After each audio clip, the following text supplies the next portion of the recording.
Yo, yo, yo! Welcome back, welcome back. You already know who it is. It is your boy MadeMenMelo coming to you back live with some more anime top 10 from your boy Viniitube. We have the top 10 most underappreciated animes that you need to watch. And for me, it's pretty much any anime that I haven't finished because, damn it, I am behind and I am slowly coming and making my way up. Okay, it's going to take time, but be patient with me. Be patient because I won't be so shocked or surprised or keep telling y'all that I need to go ahead and get the shit done. I'm there. Don't beat me up too much. Don't beat me up. Let's go take a look.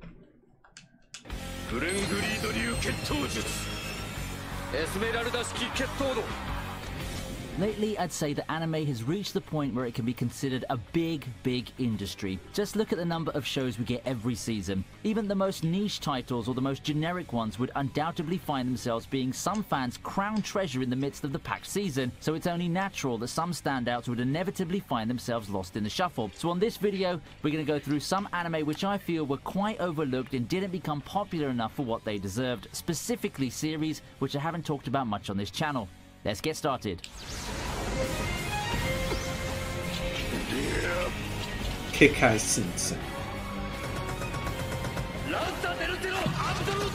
It's no secret that I'm a fan of the urban fantasy genre featuring superpowered teens. You guys might be familiar with this genre thanks to some nice anime like The Index, Fate, and a bit more recently, Bungo Stray Dogs and Noragami. In the midst of all the great shows in the spring 2015 season is Blockade Battlefront. Considering that this is the season Soma, Hachiman, and Bell made their debuts, Nisekoi waifu wars were in full swing, and UBW finished off with a bang. It's not too hard to get lost in the shuffle. Not helping things is that despite being a show with a colourful cast blessed with interesting abilities, this series revolving around Leonardo Watch and his extraordinary experiences in Hell Salem's Lot ends up being a mostly episodic mishmash of adventures. I still think the show is quite nifty and definitely no slouch in terms of style. The episodic feel might not be for everyone, but I didn't feel bored watching it and eagerly look forward to the next episode when it was airing. In the end though, I think that despite some people's opinions of Blockade Battlefront being a style over substance show thanks to its episodic nature, it ultimately holds up and is a fun way to get yourself lost in some good old anime fun. The characters are fun and the art and the action are all enjoyable enough for the show to be one of the better popcorn series right around the middle of the decade.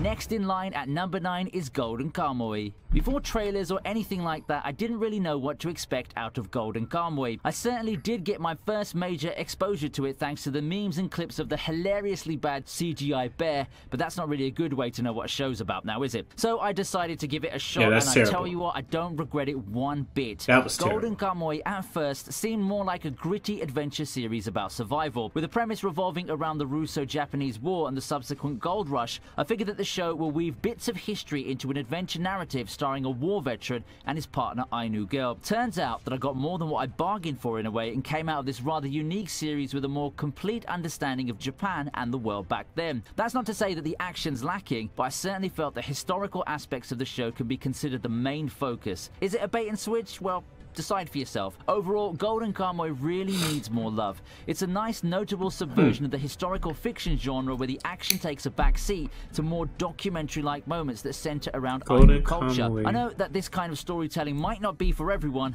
but I certainly think that it's at least worth a shot. Kekai Sensei. Tell me. Okay, let me write that down. Would I give you this shot?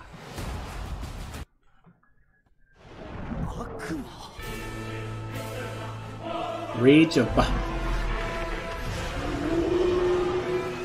Cygames fans, especially those keeping their wallets thing and testing the never-ending gamble of the gacha with Granblue Fantasy and Shadowverse, might recognize a lot of familiar faces here. You see, Cygames has this habit of somewhat remaking and reorienting characters in their IP with their various franchises, which explains the sense of deja vu brought about by their first crack at an animated tie-in to one of their mobile games. Before hitting big internationally with GBF and Shadowverse, Cygame had this mobile game called Rage of Bahamut, and its animated tie-in Rain is probably one of the more overlooked titles out there as far as Cygames series are concerned. I feel that the series got overlooked at first because it didn't seem to be anything too special. A medieval world of gods and demons has always been a tried and tested trend, but the fact that it's a tie-in to a game might have raised some red flags to someone back in 2014. I mean, I love the Wicross anime and most card game shows, but let's face it, most tie-in series just don't break a lot of new ground unless they're already tied to a big franchise from the get-go. However, the ever-escalating stakes, the brilliant characters, and the nice art and world design completely surpassed my expectations. Rage of Bahamut Genesis might seem like your typical high fantasy, but it's one show that will surely catch anyone's low expectations off guard and create an anime to remember. Cygames and Studio Mappa managed to take a card game world and make an absolute winner out of it. Okay, I'll check that out.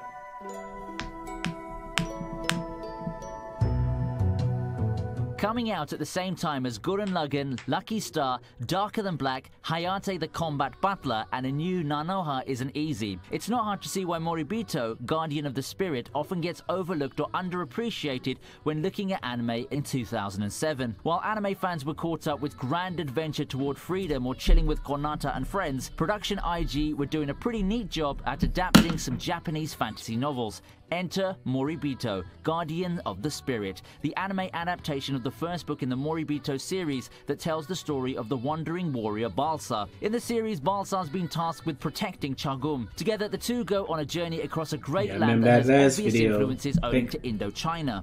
Sounds familiar? Well, it should do. In spite of the seemingly standard premise, Moribito more than makes up for it in terms of execution and character development. The art's also an extremely strong suit, with palettes resembling those you'd often see in theatrical productions. If you enjoy stuff like Sword of the Stranger or Rurouni Kenshin, Moribito might be to your liking. It may have been overlooked for over a decade, but I think the Moribito is a prime example of gems that you can find if you just dig hard enough.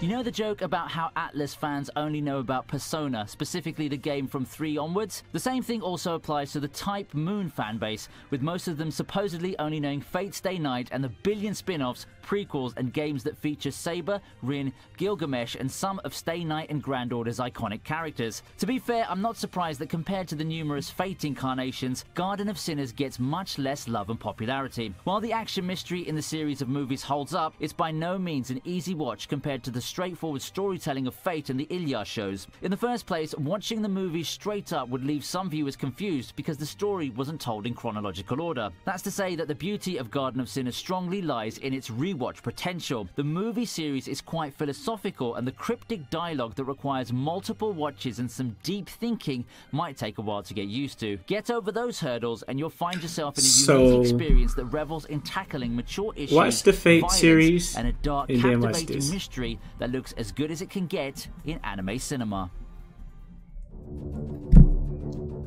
Now, I think like Garden of Sinners before, Akatsuki No Yona is a title that most casual watchers have a brief familiarity with. You might have heard of the name before, or you might have seen some pictures of it with its signature art style and character designs. Akatsuki No Yona, known as Yona of the Dawn, can be described as Princess Yona's coming-of-age story. Born as the sole heir to the throne, her sheltered life of luxury quickly takes a downturn at the murder of her father. Barely escaping with her childhood friend, Yona's life turns upside down as she sees firsthand the real state of the kingdom. Her request to reclaim the throne won't be easy, but it'll certainly be a dramatic and grand eye-opener. In a vacuum, I don't think the series is really overlooked or underappreciated. It does have a fan base and was quite a niche hit back in 2014, but you've got to remember that 2014 was also the year of Your Lie in April, Parasite, Tokyo Ghoul, Nisekoi, and No Game No Life. However, I certainly didn't see a lot of people talking about Yona relative to what I actually think it deserves. Visually stunning with an extremely engaging plot, Akatsuki no Yona, in my opinion, is one of the benchmark action shoujo shows of that decade that everyone deserves to at least sit down and take a look at. This is a real curious case in my opinion. Battleship Yamato 2199 is one of the most enduring series with a legacy to speak of. To give you a bit of context, it's a series that revolutionized the space opera genre in anime, and some people have called it the medium's equivalent of Star Trek. That's why when the remake started coming in a couple of years back, I wasn't surprised when it was one of the key recipients of the remake treatment. Nonetheless, at this time, it sits in the thousands in mal-popularity, and not a lot of people really talked about it back in 2012. I guess it was the medium of distribution to blame back then. After all, instead of giving us the remake in a full series, it had quite an erratic schedule that caused it to start in 2012 and finish in late 2013. And that is a shame really, because I think mostly that the remake of Battleship Yamato 2199 is one of the better ones out there. The transition of the series from the 70s to the modern era was done seamlessly and masterfully. It's a remake that does justice to the legendary anime that helped bring about the rise of the sci-fi genre in its time, and if you're itching to watch a remake of some oldies, make sure you don't give this title a pass. Battle Yamamoto. 何もかも狂ってしまったあの夜に The Prohibition era is probably one of the most popular eras in American history. Set in an era of lawlessness, 91 Days is a story revolving around Angelo Lagusa and his quest for revenge against the Venetti family. Sounds like one of those classic literature titles you've probably come across while in school, right? In terms of aesthetics, I'd say that it reminded me of Bakano. The story ends up being a slow burn, with tension slowly increasing and erupting in a big culmination in the climax. Revenge and crime drama stories aren't a dime a dozen in the anime world, so I sort of anticipated the show's fate when it comes to connecting with the typical viewer. Nevertheless, I don't regret picking this show up one bit, as at its peak, it's a gripping, dramatic story that encapsulates what you'd expect out of a dark thriller featuring this sort of setting. I barely heard anyone talking about the series when it was airing, and I definitely don't think I heard anyone talking about it after it finished either. And that is a shame in my opinion, because I think that this series deserves to get a lot more love than that. I'll check it out. This is actually a real feature on Google Pixel 6 Pro. It's called I will check it out. No problem. You haven't stirred me wrong. You have not stirred me wrong.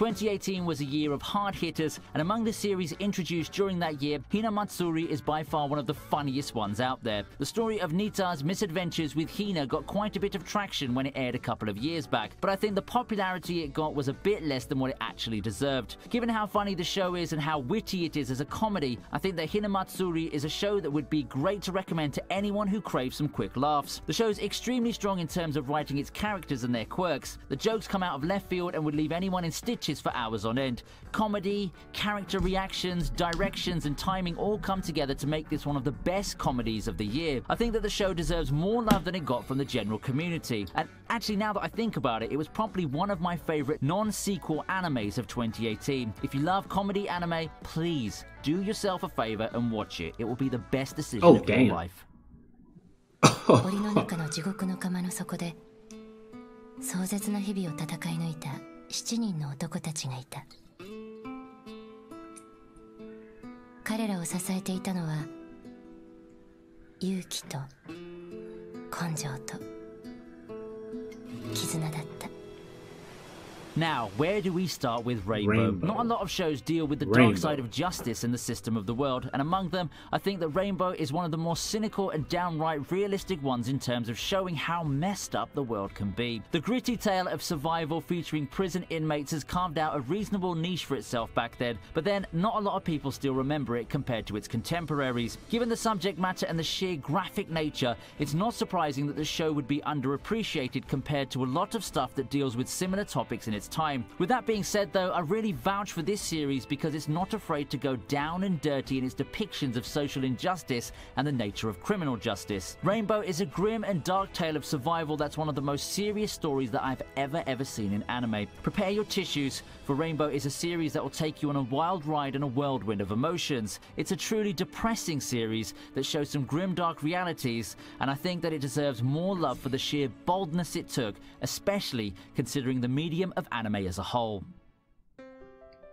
10 titles, 10 underappreciated gems. Have you already seen some of these? If so, I would love to know about your time with them and what you saw in them. I'll be going over the comments myself. The other I'd love one, to talk I saw more about like these a shows with you. Would you like to see a volume brief 2 for clip this one? or a picture, well, if this and video that was gets it. 10,000 likes, I'll definitely consider making one. Everything So make sure else, you're subscribed and hit that notification sorry, bell button so you never miss any of my uploads. I'll see you next time on Viniitube. Yes, I did like all 10 of these. I will be watching. Damn, my list is long. Good gosh. I swear, literally by watching his videos and other stuff that I, been watching or heard about already.